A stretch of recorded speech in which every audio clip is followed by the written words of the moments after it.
Welcome back, Mech Warriors. This is Obob10025 with Harebrained Schemes Battletech Online. I am so excited about this. I cannot wait till it comes out. So let's get to their presentation of Battletech Online.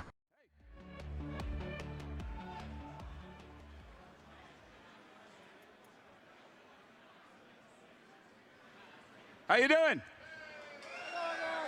Everybody still awake? Got a ways to go. Working on it. We are going to talk about Battletech now. Brought to you by the fine folks, we're the fine folks from Harebrained Schemes.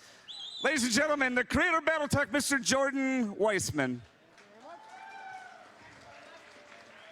My partner in crime. Hey, we got his mic. Mike, my man. All right. My partner in crime, Mr. Mitch Gittleman. And this is the game director of the Battletech game, Mr. Michael McCain. And we're here to tell you what we're making and try and sell it to you. That's just clear, right? All right, good. We got that. Here we go. So Harebrained Schemes, we just want to tell you a little bit about Harebrained Schemes before we get into the game. First thing is, apparently we've been around a while. It's been 5.5 years. 5 years, yeah, hard to believe. Yeah. Wow. We started in a little storage closet, making little mobile games, and then we decided to go to Kickstarter. Everybody here at Kickstarter?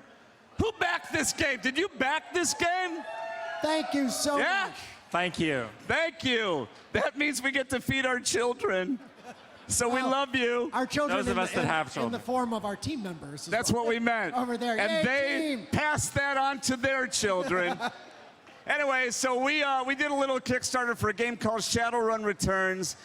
And then we did Shadowrun Dragonfall, Shadowrun Hong Kong, Necropolis, a bunch of stuff. And now we're turning our attention to Battletech. Boom. All right, tell them what it is. So, Harebrained Schemes, as we mentioned, is bringing classic Battletech back to the PC. Give me the next slide. It's a very piece of pretty picture art, but this is the part cool. that amazes me. It's been 26 years since the last turn-based Battletech was on the PC. I love this comparison. Crescent Hawk's Revenge 1990, Battletech 2016. I thought that was our prototype.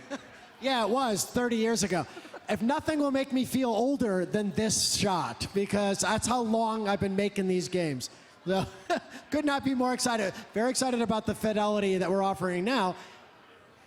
So the Kickstarter, as Mitch mentioned, was a fantastic response by the fans. The fact that you were able to help us not only make the game, but unlock so many of the things that we wanted to include in the game has just been enormously rewarding. As Mitch mentioned, we've been doing Kickstarter now for, well, what? Oh, 4 years almost. Yeah. Yeah, and 4 different Kickstarters. We've had a fantastic relationship with the audience, and hope to continue to. We'll see if when we ship this one, if you guys will let us live to ship another one. We'll find out. Everybody wearing their jackets and their hats? You look good. Yeah. You really look stylish. good. Here's the thing about this that we just want to say before we start handing it over to Mike so he can tell you really what the game is and stuff. That Kickstarter started the emotional journey for us making this game, right? Because it was the outpouring of affection and emotion from you guys that really jazzed us and really made us want to do our very, very, very best to make this game. And we can't thank you enough. Oh, and I got to say, this experience here with you guys today has been a continuation of that. I really want to thank you personally for so many of you who have come up to me and told me about your experiences with the game and the universe and what it meant to you in your life. As I get old and gray beard and I don't know how much more many of these I get to do, it really makes makes me feel fantastic to realize that the stuff we make has actually had impact on lives, and well, we just want to keep doing that as long as we can until they put us in the grave. Yeah. So thank you. We couldn't do it without much. you, and thank you. All right, Mike, take it away. All right, so we are building a turn-based tactical combat game. You command a lance of 4 mechs on the battlefield. You've probably been watching some of the footage over there at our demo stations over the course of the night. One of the things that we're really excited about with this Battletech title in particular is the opportunity to really dive into the storytelling richness and just depth of the Battletech universe. So we will be creating a full story-driven mercenary campaign where you, hey, command, manage, and grow your own mercenary outfit. Well, one thing before we go on to that, we really want to is its setting is 3025, and I know for some clan fans, that's like, what? Where's my clans? Is there anybody angry with us? Anybody mad? No. All right. Good. See me after class outside. We'll settle this. But I know what your next line is going to be, but none of your cheating clan ways. That's what you were going to say. Anyway, but 3025 is an era that we're really excited to start in because we want to take this kind of engine we're building about how to do this Lance command and really roll it through the timeline if we're lucky enough to be successful enough to be able to do that. But we really love the salvage and things like that, and that whole mercenary environment. It's a time in the history where the mercs are really important because the big armies are exhausted. Right, and they can't go at each other with the with the sound and thunder. So they have to do it sneaky and they have to do it small scale, and that's where the mercs come in. Yeah, it's a very. I just love how sort of like worn down and dilapidated the world is, especially in 3025. You know, before you get that infusion of all the clan technology in the clan invasion, and so there's just a lot of really cool storytelling opportunities there as everybody, you know, is really fighting over resources wherever they can get them. The great powers of the inner sphere are super worn down from the constant fighting of the succession wars. And so we're taking this opportunity to tell actually a smaller story set in the southern rimward reaches of the periphery. And we actually think that's really cool because, you know, Battletech is this massive universe. And so we don't think, you know, not every story needs to be about the major inner sphere houses or the Davion but they're there, aren't they? Aristocracy or what have you, right? It's just massive beyond comprehension almost. So we've created, you know, we found a space relatively safe in canon to set our game, and we're calling it the Aurigan Coalition, and that's this area of space in the periphery where a couple different factions are going to be fighting it out for control of this area of space, and it turns out they need mercenaries to help. Now, it's an open-ended mercenary campaign, which means that you'll be able to, as a mercenary, go around and take contracts from all sorts of different employers. Including those great houses. Including the great houses. Yeah. And then, as you're going through and negotiating these contracts and playing, you know, and doing these missions for them, occasionally then you can interact with their single-player story at your leisure, whenever you feel like you're ready to keep move the story forward. Yeah, you can in some ways think about it like the Cold War, with where you're out on the kind of banana republics, and you know the influences of the great houses are like the Cold War powers at the time, playing in local politics, and so you do interact with the houses, but it's all on the scale of in the periphery with these kind of very local kingdoms. Right. Now, in addition to the single-player campaign, we'll also have a single-player skirmish mode where you'll be able to choose your lance, choose the enemy, choose your pilots, and then just go into an instant action. And you'll be able to do that sometime in the late January, early March 2017 timeframe if you back the game at $50 or above. Wow, all right. Nice plug, Mitch. That was great. If you're going to do it... That was really good. Thank you. If you're going to do it all the way. And you can still back the game at the $50 level right over there. See the lovely Robin. She'd be happy to take your money. Or but anyway, what's the name of that website? Or you can go to Battletechgame.com if you're not here and you're actually watching us on Twitch. Battletechgame.com. And that's where our forums are and also where you can back the game. And just to be clear, that January, February, March release is the Kickstarter beta, only for backers. The full game is coming sometime later this summer. So it's for the elite. Beyond single-player skirmish, there is multiplayer. Yeah, so you'll be able to play multiplayer skirmish, choosing maps, be using, as we talked about earlier in one of the QAs, we're doing C builds to be able to manage your lances and build balanced lances to then take on friends. There'll be both kind of direct invite and a kind of a simple matchmaking mode. So All right, so that's the offering there. A full single-player campaign that's open-ended, along with a single-player story that you could interact with, a skirmish mode that goes both single-player and multiplayer. And that's what it looks like. Hey, take us through the pretty art, Mike. Which does not suck. Yeah, so... Hey, back. Oh, there we go. Back. I know how to do that. Yeah, so I chose this particular image. I guess I'm pointing to nothing, but just because I thought it was a really cool illustration of some of the stuff that we've been trying to do with the UI and the interface of the game. You know, Battletech is a very complex tactical system, and that's something that you know, we're not trying to water down, but we are trying to find ways to expose the different ways that things work in just as intuitively as we can, right? So in this screenshot, you can see targeting lasers that indicate sort of where you have a direct versus indirect line of fire on enemy targets. You can see the little firing arc that indicates sort of your torso twist ability, what targets you'll be able to shoot at this turn. Along with your range, the different ranges of weapons. Yeah, exactly, along with different range bands for your various weapons in the lower right-hand corner. And lastly, hopefully some cool environment art that you guys appreciate and that we're making a lot more of. Let me spend one moment on that arced indirect fire, because that's one of the key things we're really trying to do in the game, is to really emphasize the light and medium mechs and their unique role in the battlefield. And that comes really for us in a couple different ways. One, to make sure that they have a lot of flexibility and agility, right? So with the initiative system gives them the ability to move quickly or to delay if they're in a good hiding spot and then sweep around and flank at the end. And it really gives them a lot more of the kind of flavor that we saw in the fiction, more so than we saw on the tabletop or in previous versions of the game. The other part that contributes to that is their scouting. So the reason that this guy can fire that indirect fire, that arcing over the top of that hill, is because there's someone else that's got a line of sight to the target. And so being able to use your light units to keep guys in line of sight and then rain the death in on top of them is one of the key elements in the game. Absolutely.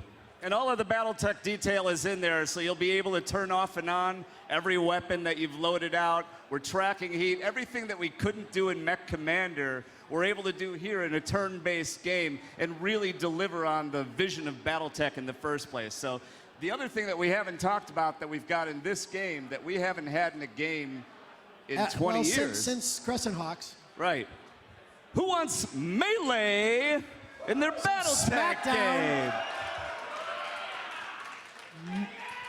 I mean, they have hands for a reason. Let's watch them use them.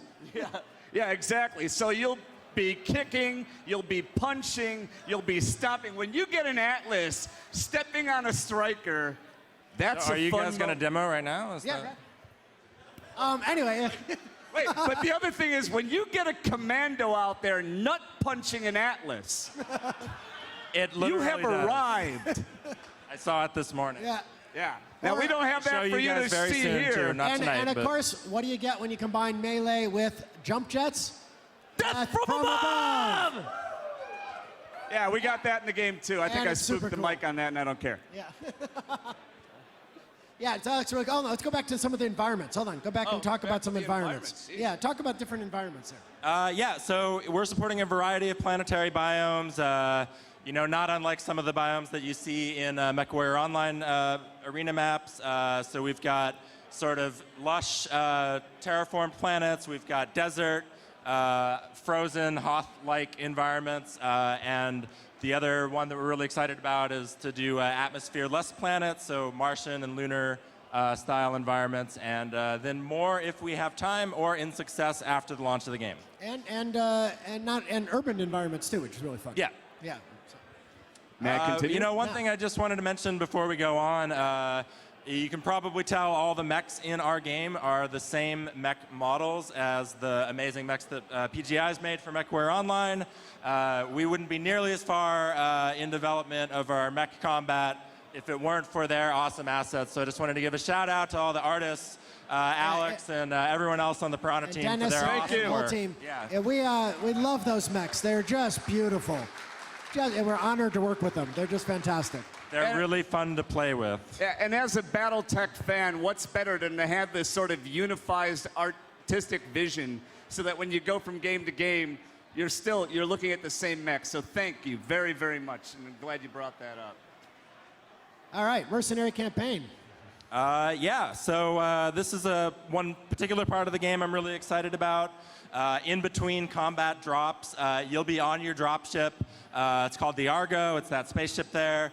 You'll be managing all of your resources, your mech warriors, your mechs themselves, customizing them, going through your salvage, choosing what missions you want to take, traveling on that nifty star map there.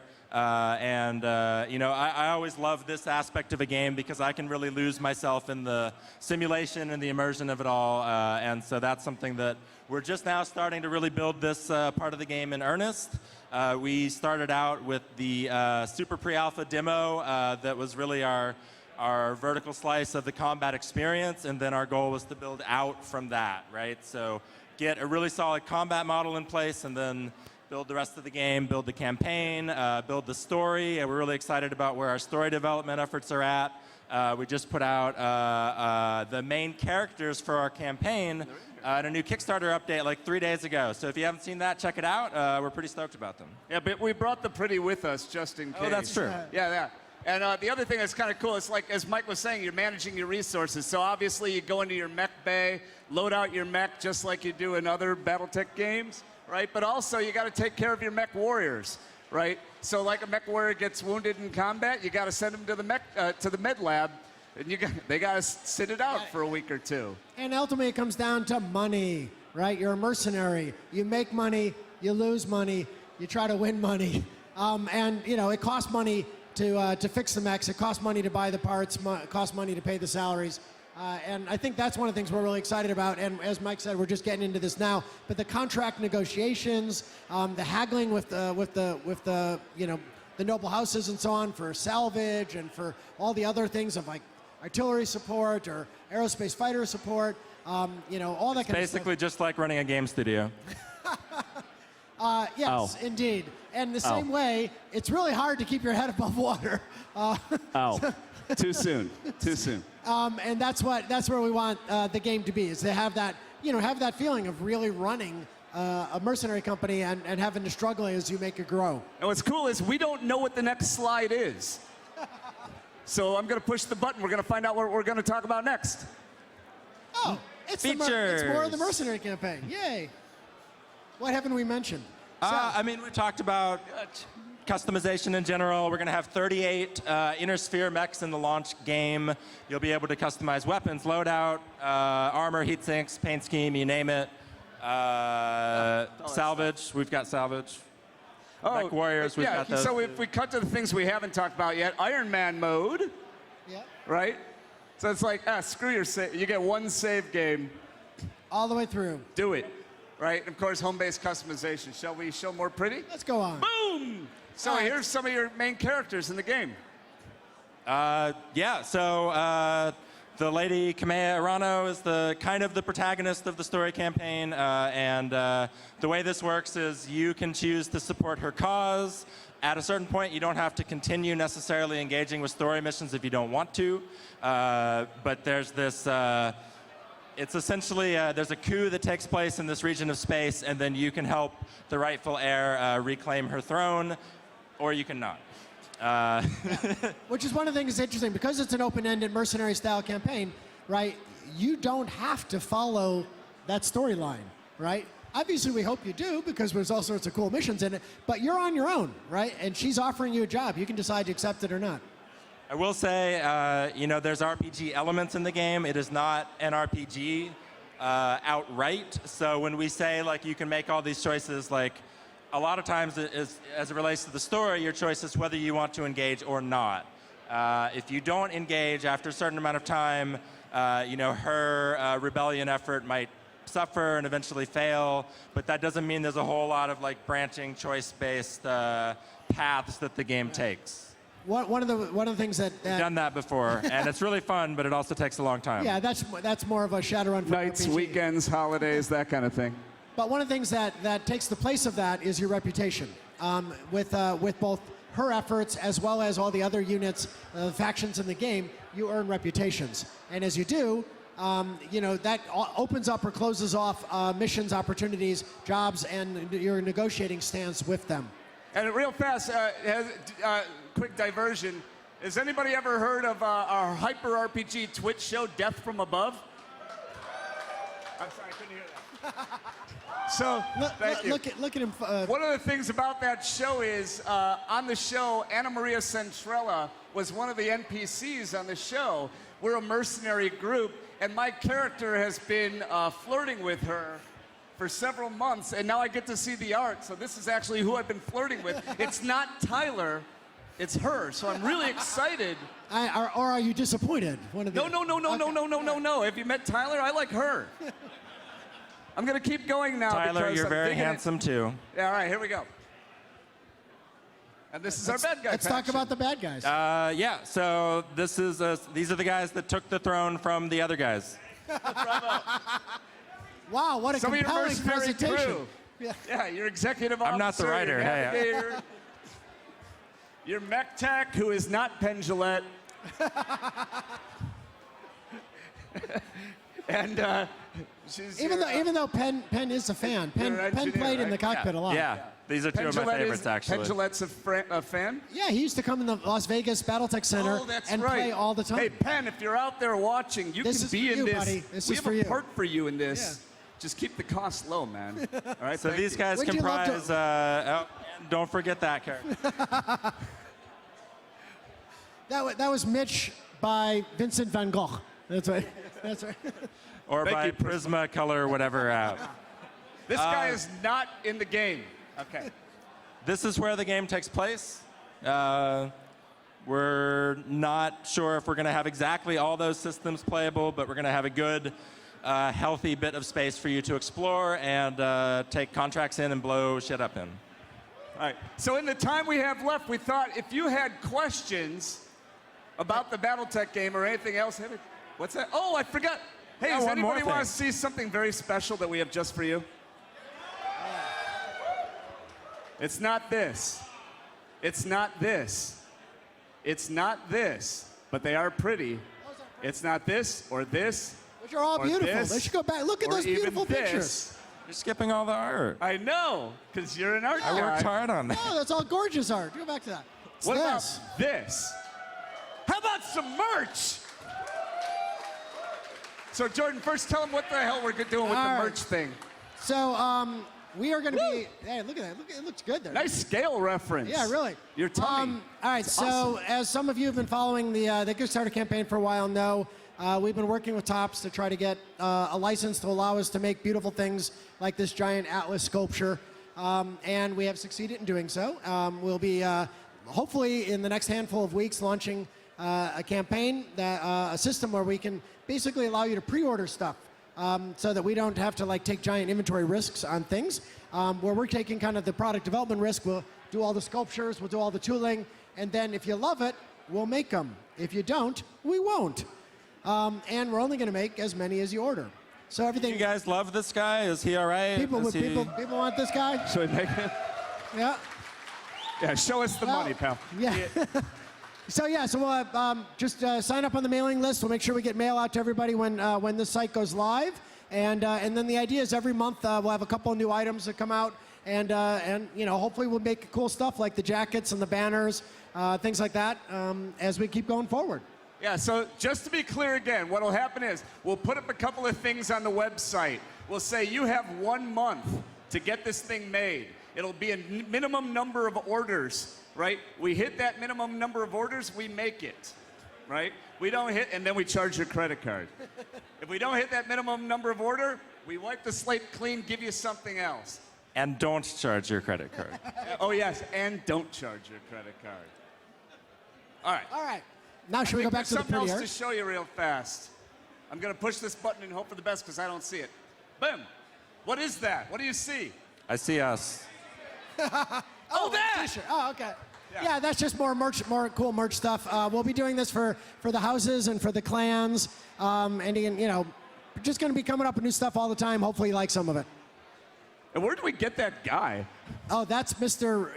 Model A75, Okay. and he's a merch model. You hire him, he comes in, He's like Photoshop. He comes in Photoshop. So here's the thing that's important. Everything that we're making, right, is at the highest quality we can make it. If you've seen our jackets, seen our hats, you know we really care about making sure that you're wearing and buying stuff that you're going to keep and really like, right? But also remember that because of the nature of what we're doing, every single thing that we're selling is limited edition. Just by the nature of the fact we're only going to make as many as you order. All right, it's Battletech history. That's what we're selling. There's a vision here. Come on. All right. Oh, that's it. Where's the picture? Oh, whatever. All right. Show us your war face! Ah! There's no picture on it. No. It's not my fault. It was there when I gave it to you. No. That's a bug. I blame Art Apple. Sorry, man. That's it. So anyway, if you have any questions, step up to the mic. If not, we'll get out of your face. That's and right. Let Piranha take out. 3, 2. Uh-oh, here they come. Uh-oh, someone's moving. Are you Not coming us. to ask a question? No, they're just all pulling right, up good. a chair. Nice seeing you. Yeah. All right, thank you. We love you. Thank you very much. Thank you.